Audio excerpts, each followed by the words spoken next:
Hello विद्यार्थी मित्रों, આપણે ચેપ્ટર 1 વિદ્યુત ભારો અને ક્ષેત્રો એના ઉદાહરણના દાખલાઓ લાસ્ટ લેક્ચરમાં સ્ટાર્ટ કરેલા. આજે એનો દાખલા નંબર 6 છે. આ આઈએલ નો મતલબ ઇલિસ્ટ્રેશન એટલે ઉદાહરણના દાખલા એવું થાય છે. એલ લંબાઈના સમબાજુ ત્રિકોણના શિરોબિંદુ પર ત્રણ વિદ્યુતભારો Q1, Q2 અને Q3 દરેક Q બરાબર છે એવા મૂકેલા છે. જો અહીંયા આકૃતિમાં દરેક શિરોબિંદુ A, B અને C પર Q વિદ્યુતભાર મૂકેલા છે. આકૃતિમાં દર્શાવ્યા મુજબ ત્રિકોણના મધ્ય કેન્દ્ર પર મૂકેલા વિદ્યુતભાર કેપિટલ Q પર લાગતું બળ શોધવાનું છે. અહીંયા આપણે કેપિટલ Q વિદ્યુતભાર મધ્ય કેન્દ્ર પર મૂકેલો છે.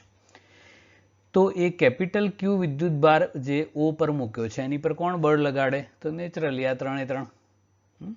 તો સૌથી પહેલા તો એ બળ શોધવા માટે આપણે આ A થી O નું અંતર શોધવું પડે, શિરોબિંદુથી મધ્ય કેન્દ્રનું. તો અહીંયા આ જે લંબાઈ છે એ L જેટલી છે. તો આ જે AD છે એ શોધવું હોય તો આ 30 ડિગ્રી થાય. સમબાજુ ત્રિકોણ છે એટલે આખો ખૂણો 60 ડિગ્રી હોય એટલે આટલો 30 છે. તો આ AC ની આ પાસેની બાજુ વાળું થાય ને એટલે cos ઘટક થાય. તો એ AD કેટલો થાય? તો AC નો cos 30 ઘટક થાય. પણ AC એટલે તો L છે અને cos 30 એટલે √3/2. તો આખો જે આ મધ્યગા છે AD એની લંબાઈ √3/2 into L થઈ. પણ મિત્રો આપણે કેટલું જોઈએ છે?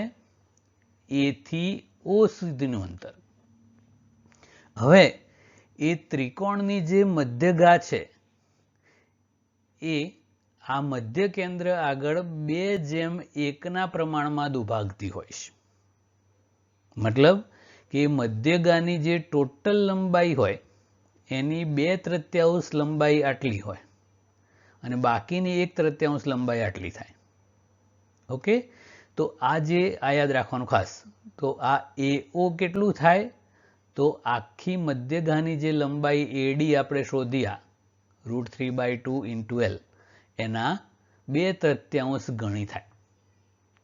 તો એ 2/3 ગુણ્યા √3/2 into L કહીએ, 2 ઉડી જશે અને 3 ને √3 છે એટલે 1/√3 into L થશે. તો આ A થી O સુધીનું અંતર આપણને મળી ગયું 1/√3 into L. એવી જ રીતે આ BO અને CO પણ એટલા જ હોય, કારણ કે આ સમબાજુ ત્રિકોણ છે એટલે દરેક શિરોબિંદુથી ત્રિકોણના મધ્ય કેન્દ્રનું અંતર એક સરખું જ હશે, 1/√3 into L જેટલું. ઓકે, હવે આ જે કહીએ ને આને આપણે R તરીકે ઓળખશું. શિરોબિંદુથી મધ્ય કેન્દ્ર સુધીનું અંતર એને આપણે R કહી દઈશું. ઓકે, હવે આ બે વચ્ચેનું બળ આપણે શોધવું છે. A પરના સ્મોલ q વિદ્યુતભાર વડે આ મધ્ય કેન્દ્ર પરના કેપિટલ Q વિદ્યુતભાર પર લાગતું બળ એ પહેલા વડે છે એટલે એને F1 નામ આપીએ. આ ધન છે, આ ધન છે એટલે ધનાધન અપાકર્ષણ બળ આમ લાગે. તો એ F1 નું મૂલ્ય કેટલું થાય? તો 1/4πε0 capital Q into small q upon આનો સ્ક્વેર. તો આટલું તો કેટલું હતું? 1/√3 into L એનો હોલ સ્ક્વેર કરો એટલે L²/3 થાય અને 3 ઉપર જતો રહ્યો. ઓકે, એટલે 3/4πε0 capital Q small q upon L². દિશા કઈ થઈ? તો અપાકર્ષણ છે એટલે આ A થી O તરફની દિશા આમ થાય, આ જે F1 વડે દર્શાવેલું છે તે. એવી જ રીતે આ જે યલો કલરનું બતાવ્યું ને એ આ બળ. હવે B પરના વિદ્યુતભાર જે સ્મોલ q છે એને વડે કેપિટલ Q પર લાગતું બળ સેમ જ થશે. આ સ્મોલ ક્યુ કેપિટલ ક્યુ અંતર પણ L/√3 સેમ જ છે બધું, એટલે બળનું મૂલ્ય પહેલાના જેટલું જ થયું. જો 3/4πε0 કેપિટલ ક્યુ સ્મોલ ક્યુ અપોન L². એની દિશા કઈ છે? તો આ ધન છે ને આ ધન છે, એટલે અપાકર્ષણ, એટલે આમ, અને આમ એટલે B થી O તરફ. ઓકે, હવે આ C પરના વિદ્યુતભાર સ્મોલ ક્યુ વડે આ કેપિટલ ક્યુ પર લાગતું બળ કરવું છે. એમાં પણ એવું જ છે, આ સ્મોલ ક્યુ કેપિટલ ક્યુ અંતર પણ સેમ જ આજ, એટલે બળનું મૂલ્ય અગેન એટલું જ 3/4πε0 કેપિટલ ક્યુ સ્મોલ ક્યુ અપોન L². પણ દિશા કઈ થશે? તો આ ધન છે ને આ ધન છે, એટલે અપાકર્ષણ, એટલે આમ થાય, C થી O ની દિશામાં. હવે આપણે O પર તો 3 બળો લાગે, F1 F2 અને F3. આપણે એ કેપિટલ ક્યુ પર લાગતું પરિણામી બળ કરવું છે. તો મિત્રો આ F2 અને F3 છે, એમની વચ્ચેનો ખૂણો 120 ડિગ્રી થશે. હવે એવું થાય કે કેવી રીતે થાય? તો જો આ ખૂણો 30 ડિગ્રી છે, આ ખૂણો 30 ડિગ્રી છે, તો આ ખૂણો 120 ડિગ્રી થાય ને, કારણ કે ત્રિકોણના ત્રણેય ખૂણાઓનો સરવાળો 180 હોય. તો આ 120 ડિગ્રી થયો, તો આ પણ 120 ડિગ્રી થાય. તો 120 ડિગ્રીના ખૂણે રહેલા સમાન મૂલ્યના બે બળો F અને F છે, આપણે FF કહી દઈએ મૂલ્ય. તો એનું પરિણામી જે હોય એ પણ એટલું જ F જેટલું જ થાય છે. આપણે એવું 11મા ધોરણમાં સદિશમાં કરેલું છે, હમણાં ફરી એકવાર જોઈ લઈએ છીએ કેવી રીતે થાય છે. તો આ બંનેનું પરિણામી બળ આપણે શોધી કાઢવાનું, એટલે આ બળ અને આ F1 એ બંને સમાન મૂલ્યના અને પરસ્પર વિરુદ્ધ દિશાના થઈ જાય છે, એટલે પરિણામી બળ 0 થાય છે. કેવી રીતે થાય જોઈએ. તો મિત્રો આપણે વાત કરી કે F2 અને F3 બંનેના મૂલ્યો સરખા છે, 3/4πε0 કેપિટલ ક્યુ સ્મોલ ક્યુ અપોન L². હવે એની પરિણામી દિશા કેવી રીતે નક્કી થાય છે એ? તો એ F2 અને F3 છે, એ બંનેના મૂલ્યો સરખા FF કહી દઈએ. તો પરિણામી સદિશનું મૂલ્ય આપણે કરવું હોય તો √f² + f² + 2ff cos 120 degree, કારણ કે એ બે વચ્ચેનો ખૂણો 120 ડિગ્રી છે. તો આ √2f², આ 2f² અને cos 180 ડિગ્રી એટલે -1/2. તો આ 2 ઉડી ગયા, 2f² - f² એટલે f² બચે, એનું વર્ગમૂળ એટલે f. ઓકે, એટલે આ બંને બળોનું પરિણામી બળ કેટલું થયું? F જેટલું જ, એટલે કે આટલું જ. અને જે પેલું F1 હતું એ પણ એટલું જ હતું. તો બંને બળો સમાન મૂલ્યના અને પરસ્પર વિરુદ્ધ દિશાના થયા. કે આપણે આ બે બળોનું જે પરિણામી બળ કર્યું એની દિશા ℏr ની દિશામાં છે. એ આગળ આકૃતિમાં એ ℏr ની દિશા એટલે O થી A તરફનો એકમ સદિશ લીધો. અને જે F1 હતું એની દિશા ઊંધી હતી, A થી O તરફ, એટલે એને -ℏr વડે દર્શાવ્યું. તો એ બેનું પરિણામી બળ કરો તો એ બંને બળો સમાન મૂલ્યના અને પરસ્પર વિરુદ્ધ દિશાના થઈ ગયા, એટલે એ બેનું પરિણામી બળ 0 થઈ ગયું. એટલે આમ એ મધ્ય કેન્દ્ર પર જે કેપિટલ ક્યુ વિદ્યુતભાર મૂકેલો છે એની પરનું પરિણામી બળ 0 છે. બીજું ઇઝીલી સમજવું હોય તો આ એક સમમિત વિદ્યુતભાર વિતરણ કહેવાય. એટલે કે બધી બાજુ સરખા અંતરે સરખા વિદ્યુતભારો હોય તો કેન્દ્ર પર વિદ્યુત ક્ષેત્ર હંમેશા 0 હોય અને વિદ્યુત બળ પણ 0 જ હોય. ઓકે, એટલે કેપિટલ ક્યુ જે વિદ્યુતભાર આપણે મધ્ય કેન્દ્ર પર મૂકેલો છે એની પરનું પરિણામી બળ 0 છે. ઓકે, નેક્સ્ટ હવે ધ્યાન રાખજો. 7મું ઉદાહરણ છે. આકૃતિમાં દર્શાવ્યા મુજબ ક્યુ ક્યુ અને -q વિદ્યુતભારોને સમબાજુ ત્રિકોણના શિરોબિંદુ પર મૂકવામાં આવેલા છે. તો આ રીતે આ A, B અને C એ શિરોબિંદુઓ છે, ત્યાં વિદ્યુતભાર ક્યુ, ક્યુ અને માઇનસ ક્યુ મૂકેલા છે. તો દરેક વિદ્યુતભાર ઉપર કેટલું બળ લાગશે? તો મિત્રો આપણે ધારો કે આ એ પરના ક્યુ વિદ્યુતભાર પરનું બળ શોધવું હોય તો કોણ લગાડે? તો બાકીના બે. એવું આની પર કોણ બળ લગાડે? તો આ બે. આની પર કોણ બળ લગાડે? તો આ બે. એટલે દરેકના અલગ અલગ બળ શોધવા પડે. તો સૌથી આપણે એથી સ્ટાર્ટ કરીએ. તો એ પરના સ્મોલ ક્યુ વિદ્યુતભાર ઉપર કોણ બળ લગાડશે? તો આ બી પરનો સ્મોલ ક્યુ વિદ્યુતભાર અને સી પરનો માઇનસ ક્યુ વિદ્યુતભાર. તો પહેલા આની વાત કરીએ. બી પરના વિદ્યુતભાર છે એના વડે એ પરના વિદ્યુતભાર પર લાગતું બળ આમ હોય, કારણ કે આ ધન છે ને આ ધન છે ને અપાકર્ષણ એટલે આ રીતનું થશે ને. જો આ વિદ્યુતભાર છે એની પરનું બળ શોધવું છે એટલે આમ થયું F12. બધા મૂલ્યો સરખા જ થવાના છે, કારણ કે વિદ્યુતભારના મૂલ્યો સરખા અને અંતર પણ સરખા છે એટલે બધા KQ²/L² એટલે કે 1/4πε0 સ્મોલ q²/L² આટલા જ થશે. એટલે આપણે બધાને સામાન્ય રીતે F જ નામ આપીશું. તો આ એટલું થઈ ગયું. હવે બીજું બળ લાગે આના વડે, પણ આ ઋણ છે ને આ ધન છે એટલે એ બે વચ્ચે આકર્ષણ થાય. આમ આ ધન ધન છે એટલે અપાકર્ષણ થયું, આ ધન અને ઋણ છે એટલે આકર્ષણ થયું. હવે ફરીથી જુઓ, આ બંને બળો પાછા સમાન મૂલ્યના છે અને એકબીજા સાથે 120 ડિગ્રીનો ખૂણો બનાવે છે. તો આગળ હમણાં કર્યું આપણે કે F અને F મૂલ્યના બે બળ હોય, એમની વચ્ચેનો ખૂણો 120 ડિગ્રી હોય તો એ બેનું જે પરિણામી બળ થાય એ પણ F જેટલું જ થાય. ઓકે, અને આમ છે એ આમ એટલે આ દિશામાં થયું, બી થી સી તરફની દિશામાં. ઓકે, એટલે આપણે આને અહીંયા કેરેટ R1 ની દિશા એવું કહી દીધું છે. તો એ બળનું મૂલ્ય F જેટલું જ અને દિશા બી થી સી ની દિશામાંનો એકમ સદિશ આમ હોય એ દિશામાં આમ જ. એટલે આ એક બળ થયું F1. એ જ રીતે હવે બી પરના વિદ્યુતભાર પરનું બળ શોધવું છે. જોઈએ.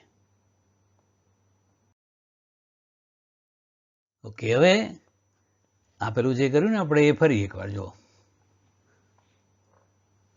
કે F1 અને F2 અથવા અહીંયા F12 અને F13 એ બેના મૂલ્યો FF જ છે. તો એમનું પરિણામી બળ જે છે એ F1 કીધું. એ કેટલું થાય? તો √f² + f² + 2ff cos 120 degree. આ 120 ડિગ્રી થશે. આ બાજુનો ખૂણો 60 ડિગ્રી છે. આખો ખૂણો 180 ડિગ્રી હોય એટલે આટલો ખૂણો છે 120 ડિગ્રી થાય. આગળ કર્યું એ પ્રમાણે થઈ ગયું. તો આ cos 120 -1/2 કરીને સાદું રૂપ આપ્યું તો F જેટલું જ થયું. એટલે F જેટલું એટલે આટલું 1/4πε0 q²/L² જેટલું છે.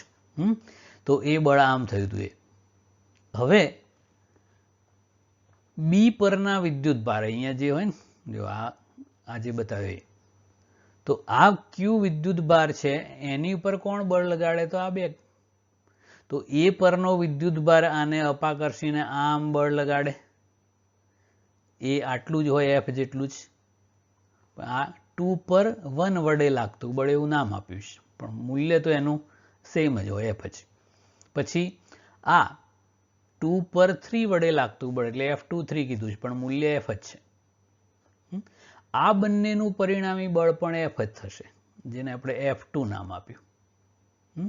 એનું મૂલ્ય આટલું જ હોય 1/4πε0 q²/L². પણ એની દિશા આમ એટલે કોની દિશામાં થાય? આમ, એ થી સી ની દિશામાં. એટલે અહીંયા જે કેરેટ R2 લખ્યો છે એ થી સી ની દિશાનો એકમ સદિશ છે. ઓકે, પણ મૂલ્ય તો પહેલાના જેટલું જ થયું. આ બળ F1 અને આ બળ F2 એ બંનેના મૂલ્યો સરખા સરખા FF જેટલા જ છે. હવે આ સી પરનું બળની વાત કરીએ.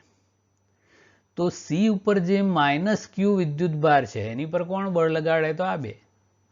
કેવું? તો આકર્ષણ, કારણ કે આ ઋણ છે ને આ બે ધન છે. તો આ બંને વચ્ચે આકર્ષણ બળ લાગે. આ F31 નો મતલબ શું થાય? 3 પર 1 વડે લાગતું બળ. આમ થાય ને. એ જ રીતે આ F32 નો મતલબ 3 પર 2 વડે લાગતું આકર્ષણ બળ આમ હોય. મૂલ્યો તો આ જ કર્યા ને, એ જ છે સેમ. પણ અહીંયા F31 અને F32 એ બે વચ્ચેનો ખૂણો 60 ડિગ્રી છે. જો અહીંયા જેમ 120 ડિગ્રી હતો, આમાં પણ 120 ડિગ્રી હતો, એવો આમાં 60 ડિગ્રી છે. તો એ બે વચ્ચેનો ખૂણો 60 ડિગ્રી હોય તો પરિણામી બળ કરવું હોય તો F3 બરાબર રૂટ ઓફ આ F છે, આ પણ F જ છે, એટલે root of F² plus F² plus 2FF cos 60, કારણ કે આ બે વચ્ચેનો ખૂણો 60 ડિગ્રી છે. તો આ F² વત્તા F² 2F², આ 2 ઇન્ટુ FF એટલે 2F² cos 61/2, 2 ઉડી ગયા. તો 2F² વત્તા F² 3F², એનું વર્ગમૂળ એટલે રૂટ 3 ઇન્ટુ F. તો આ જે પરિણામી બળ F3 બતાવ્યું, તો એ કેટલું હોય? તો આના રૂટ 3 ગણું હોય, એટલે રૂટ 3 ઇન્ટુ F હોય. ઓકે. અને એ બળનું મૂલ્ય રૂટ 3F કીધું અને અહીંયા કેરેટ n બતાવ્યો. એ કેરેટ n એટલે એકમ સદિશ કઈ દિશાનો? તો આ જે ત્રિકોણ બને આમ, એનો આમ એક લંબ દ્વિભાજક હોય, એ દિશાનો એકમ સદિશ છે. ઓકે. એટલે આ 3 પર લાગતા બળો મળી ગયા. આની પર F જેટલું બળ એટલે કે આટલું બળ લાગે, અને આમ એટલે કે B થી C દિશામાં હોય.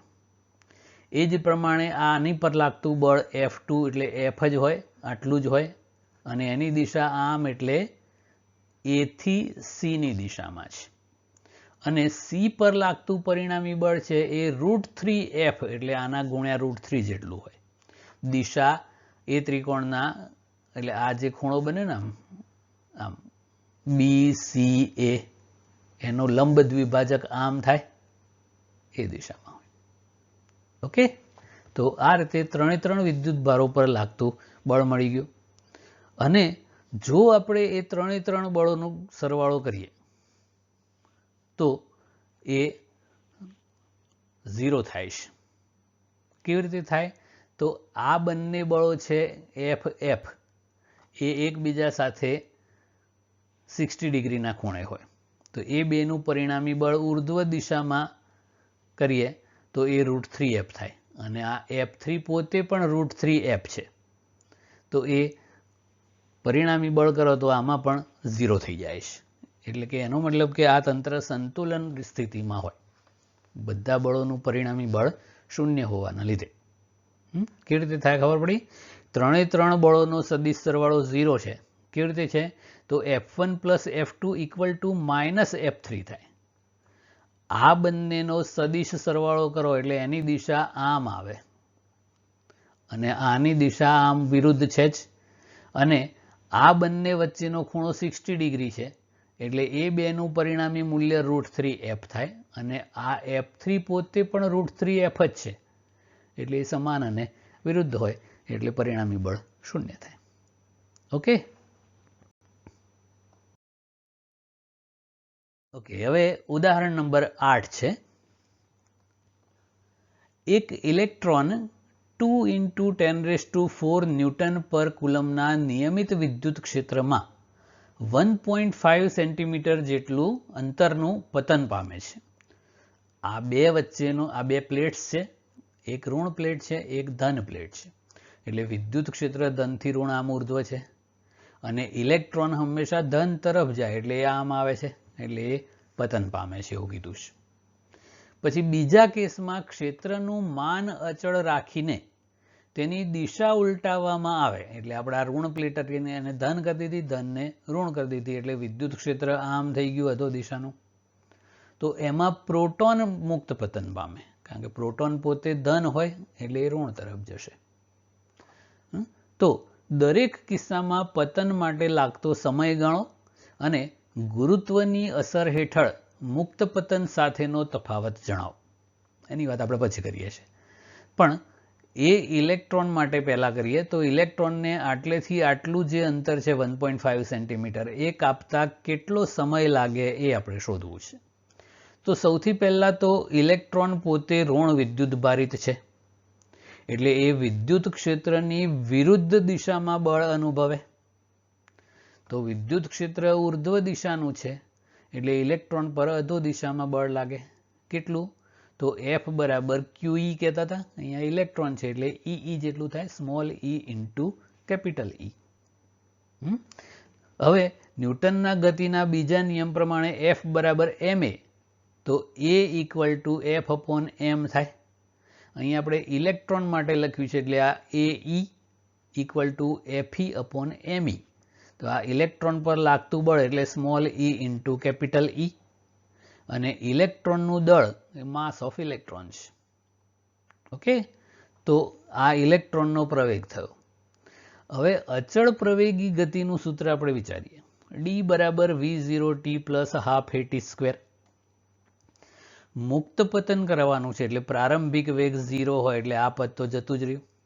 અહીંયા D ના બદલે આટલું અંતર h કીધું છે, આજે 1.5 સેન્ટીમીટર આપ્યું છે ને, તો આને h કહી દીધું, equal to half at square. તો આના પરથી આ 2 ને ઉપર લઈ જાઓ, a ને નીચે લઈ જઈને વર્ગમૂળ કરો એટલે t નું સૂત્ર થઈ ગયું √2h અપોન a, અહીંયા ઇલેક્ટ્રોન માટે એટલે AE.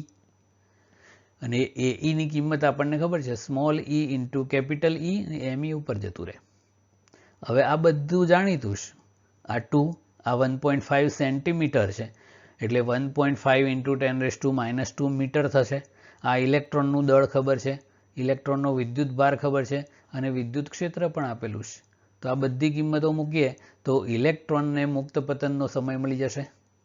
પછી એવો પ્રોટોન માટે કરીએ છીએ, જોઈએ. તો આપણે ઇલેક્ટ્રોનને મુક્ત પતન કરવા માટે લાગતો સમય શોધવો છે. તો આ બધી કિંમતો મૂકી, આ 2, આ h ને મીટરમાં કરી દીધું, આ ઇલેક્ટ્રોનનું દળ, આ ઇલેક્ટ્રોનનો વિદ્યુત ભાર અને આ વિદ્યુત ક્ષેત્ર, આ બધું જ આપેલું છે. એ કિંમત મૂકી તો સમય મળ્યો 2.9 ઇન્ટુ 10⁻⁹ સેકન્ડ. 2.9 નેનો સેકન્ડ કહેવાય. ઓકે, હવે આવું પ્રોટોન માટે વિચારો. વિદ્યુત ક્ષેત્ર ઉલટાઈ દો તો પ્રોટોન પોતે ધન વિદ્યુત ભારિત છે એટલે એ વિદ્યુત ક્ષેત્રની દિશામાં જ બળ અનુભવે અને પ્રોટોનનો વિદ્યુત ભાર પણ E જેટલો જ છે એટલે એની પર પણ small e into capital E બળ લાગે. તો પ્રોટોનનો પ્રવેગ કરવો હોય તો પ્રોટોન પર લાગતું બળ ભાગ્યા પ્રોટોનનું દળ લેવાનું અહીંયા. તો આ પ્રોટોનનો વિદ્યુત ભાર પણ E જ છે, વિદ્યુત ક્ષેત્ર આપેલું જ છે, અને MP પ્રોટોનનું દળ લેવાનું 1.67 ઇન્ટુ 10⁻27 કિલોગ્રામ. હવે પેલાના જેમ સમયનું સૂત્ર ડાયરેક્ટ લખીએ આપણે. અહીંયા પ્રોટોન માટે TP બરાબર √2h અપોન AP, અને AP ની કિંમત મૂકી દઈએ EE ઉપર MP. જો ખાલી MP સિવાય બધું એનું એ જ છે, તો અહીંયા પ્રોટોનનું દળ કરી દેવાનું. પછી આનું સાદું રૂપ આપો એટલે પ્રોટોનને મુક્ત પતન માટેનો સમય મળી જશે. તો એ મળ્યો 1.3 ઇન્ટુ 10⁻⁷ સેકન્ડ. હવે આ કમ્પેર કરવાનું છે. ઇલેક્ટ્રોનને લાગતો સમય નાનો છે, જો આ 10⁻⁹ સેકન્ડ છે એ નાનું કહેવાય, 10⁻⁷ સેકન્ડ મોટું છે. ઓકે, તો પ્રોટોનને વધારે સમય લાગે છે ને ઇલેક્ટ્રોનને ઓછું. એટલે ઇલેક્ટ્રોન ફાસ્ટ આવે, પ્રોટોન સહેજ ધીમો આવે છે. કેમ કે એનું દળ વધારે છે. વધારે દળ મતલબ વધારે સમય લાગે છે. ગુરુત્વાકર્ષણ હવે યાદ કરો. તો ગુરુત્વાકર્ષણમાં આવું ના હોય. ગુરુત્વાકર્ષણની અસર હેઠળ જો પદાર્થ મુક્ત પતન પામતો હોય તો એ મુક્ત પતનનો જે પ્રવેગ છે એ તો ગુરુત્વ પ્રવેગ છે અને એ તો ફિક્સ જ છે 9.8 મીટર પર સેકન્ડ સ્ક્વેર પૃથ્વી માટે. અને એ પદાર્થના દળ પર આધારિત હોતો નથી. એટલે ભારે પદાર્થ લો કે હલકો, બેને સરખો જ સમય લાગે અને બેનો પ્રવેગ એ સરખો જ હોય. જ્યારે આમાં કેવું છે કે હલકા કણને ઓછો સમય લાગે છે અને ભારે કણને વધારે સમય લાગે છે. ઓકે, ગુરુત્વાકર્ષણમાં એવું હોતું નથી. હવે આપણે ગુરુત્વ પ્રવેગની જોડે આને સરખામણી કરવાની છે. તો ગુરુત્વ પ્રવેગને અનુરૂપ આનો પ્રવેગ આપણે શોધી કાઢીએ તો આપણને આઈડિયા આવશે કે ગુરુત્વ પ્રવેગના સંદર્ભમાં પ્રોટોનનો પ્રવેગ કેટલો હોય. આ સૂત્રમાં કિંમત મૂકો એટલે પ્રોટોનનો પ્રવેગ મળી જાય. એવું ઇલેક્ટ્રોનવાળા સૂત્રમાં મૂકો તો ઇલેક્ટ્રોનનો પ્રવેગ એ મળે. કેટલો આવે છે જોઈએ. અહીં આપણે પ્રોટોનનો જ પ્રવેગ કરીએ છીએ ખાલી. તો E/mp, સ્મોલ e ઇલેક્ટ્રોનનો વિદ્યુતભાર, કેપિટલ E વિદ્યુત ક્ષેત્ર આપેલું જ છે, માસ ઓફ પ્રોટોન પણ ખબર છે. આ બધી કિંમત મૂકી તો 1.9 × 1012 મીટર પર સેકન્ડ સ્ક્વેર છે. ઇલેક્ટ્રોનનો કરો તો એનાથી જબરજસ્ત આવે. તો આટલો જ પ્રચંડ પ્રવેગ છે. તો હવે આપણે ગુરુત્વ પ્રવેગ જોડે આની સરખામણી કરીએ તો ગુરુત્વ પ્રવેગ 9.8 મીટર પર સેકન્ડ સ્ક્વેર હોય, જ્યારે આ એના કરતાં તો કરોડો ગણો છે, અબજો ગણો કહેવાય. તો આપણે ઇલેક્ટ્રોન કે પ્રોટોનના પ્રવેગની આપણે વાત કરતા હોઈએ તો એના મુક્ત પતન દરમિયાન ગુરુત્વાકર્ષણની અસરને આપણે આસાનીથી અવગણી શકીએ, કારણ કે ઇલેક્ટ્રોન અને પ્રોટોનના પ્રવેગના મૂલ્યો છે એના સંદર્ભમાં તો આ કંઈ જ ના કહેવાય. એટલે આપણે ગુરુત્વાકર્ષણની અસર અવગણીએ તો કોઈ ફરક ના પડે. ઓકે, અને આપણે એક દાખલામાં પણ કરેલું કે ગુરુત્વ બળ છે એ બહુ નિર્બળ છે, જ્યારે વિદ્યુતીય બળ બહુ જ પ્રબળ છે. તો એ બળ જેવું હોય એવું પ્રવેગનું થાય. એટલે ગુરુત્વ પ્રવેગની અસર છે એ આ વિદ્યુત ક્ષેત્રની અંદર જે પ્રવેગ ઇલેક્ટ્રોન અને પ્રોટોન પ્રાપ્ત કરે છે એની સંદર્ભમાં આ અવગણી શકાય એટલું નાનો છે. ઓકે, નેક્સ્ટ 10⁻⁸ કુલમ અને -10⁻⁸ કુલમ મૂલ્યના બે બિંદુવત વિદ્યુતભારો Q1 અને Q2 નામ આપેલા છે, એકબીજાથી 0.1 મીટર અંતરે મૂકેલા છે. અહીંયા Q1 અને Q2, Q1 ધન વિદ્યુતભાર છે અને Q2 ઋણ વિદ્યુતભાર છે.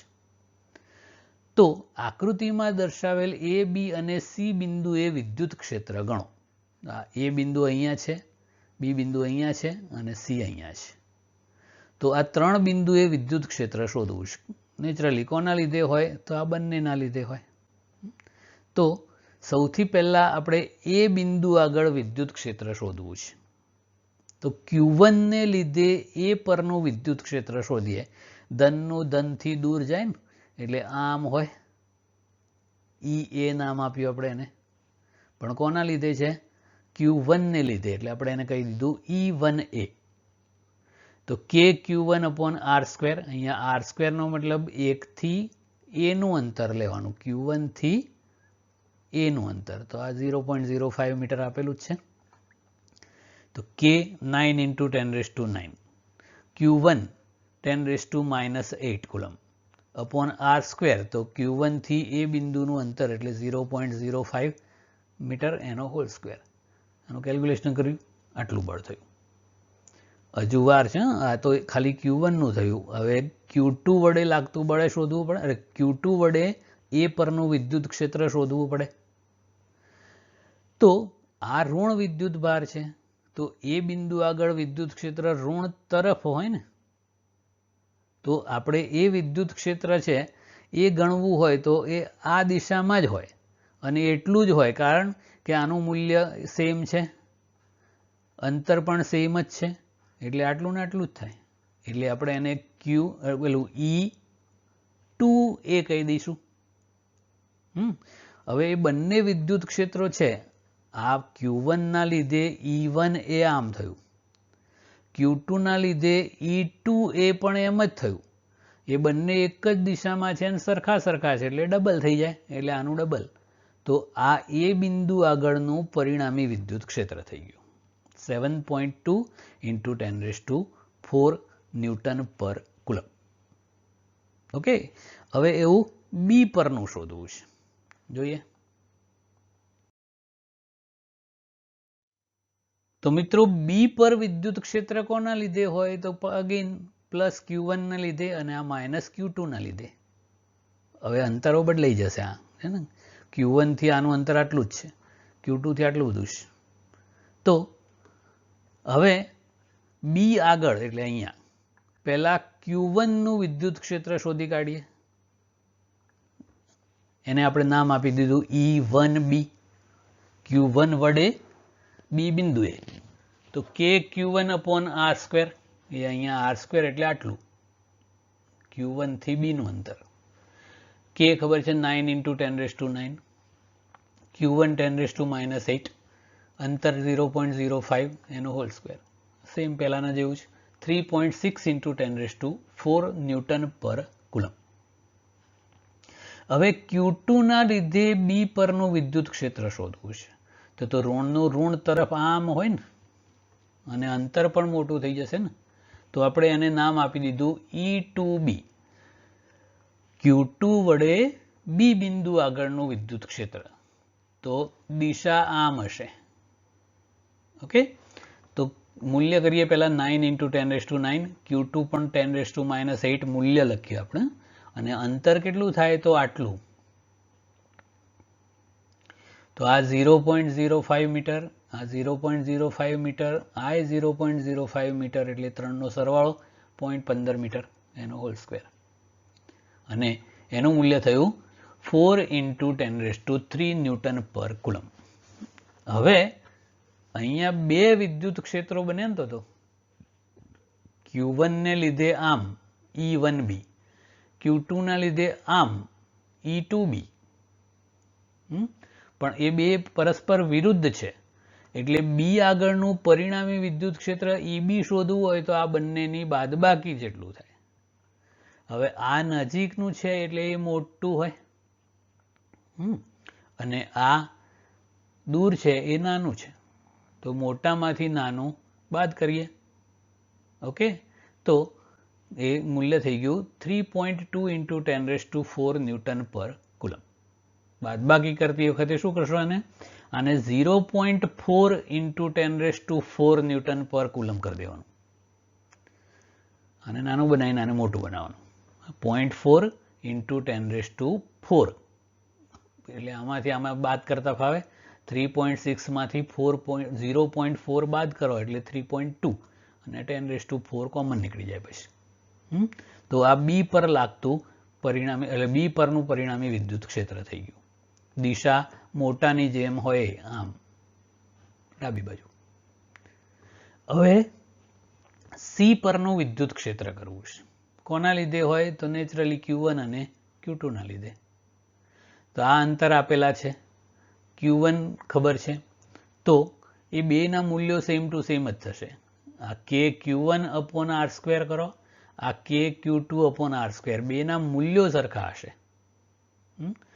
તો 9 × 10⁹, Q1 Q2 બંનેના મૂલ્યો સેમ જ છે 10⁻⁸ કુલમ, અને અંતર પણ સેમ જ છે 0.1 મીટર એનો હોલ સ્ક્વેર. તો બંને મૂલ્યો થયા 9 × 10⁵ ન્યૂટન પર કુલમ. પણ પરિણામી બળ કરવાનું છે. હવે ધ્યાન રાખો બરાબર, આ ધન છે એનું વિદ્યુત ક્ષેત્ર ધનથી દૂર આમ જાય, તો એ Q1 વડે સી બિંદુનું એટલે E1C કીધું. આ ઋણ છે એટલે ઋણનું ઋણ તરફ આમ હોય, E2C કીધું. હવે આ બે વચ્ચેનો ખૂણો 120 ડિગ્રી થાય. તો એ બેનું પરિણામી વિદ્યુત ક્ષેત્ર કરવું હોય તો કેટલું થાય એ. તો આ બેનું પરિણામી વિદ્યુત ક્ષેત્ર ગણવું હોય તો ઘટકો કરીને કર્યું છે અહીંયા. તો આ E1C નો આમ ઘટક લઈએ સમક્ષિતિજ, એટલે આ E1C cos 60 ડિગ્રી એટલે cos π/3 થાય. આટલો ખૂણો 60 થાય, આ નીચેવાળો પણ 60 જ થાય. અને આ E2C નો પણ આ બાજુવાળો ઘટક હોય E2C cos 60 અથવા E2C cos π/3. તો આને આ બેના મૂલ્યો સરખા છે એટલે ડબલ કરી દીધું એક. તો આ 2 નો 2, આ E1C અને E2C ના મૂલ્યો સેમ ટુ સેમ જ છે 9 × 10⁵, અને આ cos 60 એટલે 1/2, 2 ઉડી ગયા એટલે 9 × 10⁻³ ન્યૂટન પર કુલમ. ઓકે, દિશા કરવી છે તો આ cos ઘટકો આમાં આવે ને એ ભેગા મળે અને sin ઘટકો ક્યાં ગયા તો આ E1c નો sin ઘટક ઉપર હોય આમ અને E2c નો sin ઘટક નીચે હોય. એ બે સરખા અને વિરુદ્ધ હોય એટલે એકબીજાની અસરને નાબૂદ કરી દે.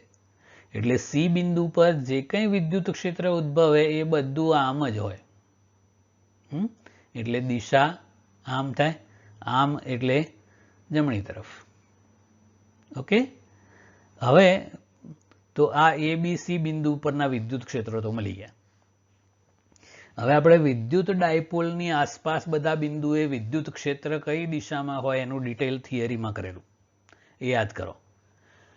ડાયપોલની બાર અક્ષ પર એટલે અહીંયા અને અહીંયા ત્યાં વિદ્યુત ક્ષેત્ર હંમેશા ડાયપોલ મોમેન્ટની દિશામાં હોય એટલે કે -q થી +q તરફ આમ ડાયપોલ મોમેન્ટની દિશામાં હોય.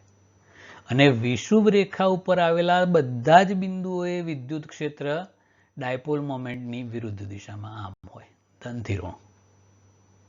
ઓકે, એટલે એ યાદ કરવાનું. જો અહીંયા કોઈક બિંદુ હોત તો એની દિશા પણ આમ જ હોત, આની જેવું છે. ઓકે, તો આ રીતે વિદ્યુત ભારના મૂલ્યો તો સેમ ટુ સેમ જ છે, ખાલી મેઇન વસ્તુ અંતરો છે. તો પહેલામાં એ બિંદુ માટે આટલું અંતર અને આનું એટલું જ, પણ આ ધનનું ધનથી દૂર, ઋણનું ઋણ તરફ એટલે 2 શોધીને ડબલ કરી દીધું. આમાં Q1 ધન છે એનું દૂર આમ જતું હોય ડાબી બાજુ અને Q2 ઋણ છે એનું જમણી તરફ હોય એટલે મોટામાંથી નાનું બાદ કરવાનું હોય. અહીંયા એક આ ધનનું દૂર આમ જાય, ઋણનું આકર્ષણના લીધે આમ જાય, એમના cos ઘટકો ભેગા મળે અને sin ઘટકો એકબીજાની અસરને નાબૂદ કરી દે. એટલે પરિણામી વિદ્યુત ક્ષેત્ર જમણી તરફ હોય. Okay, that's it.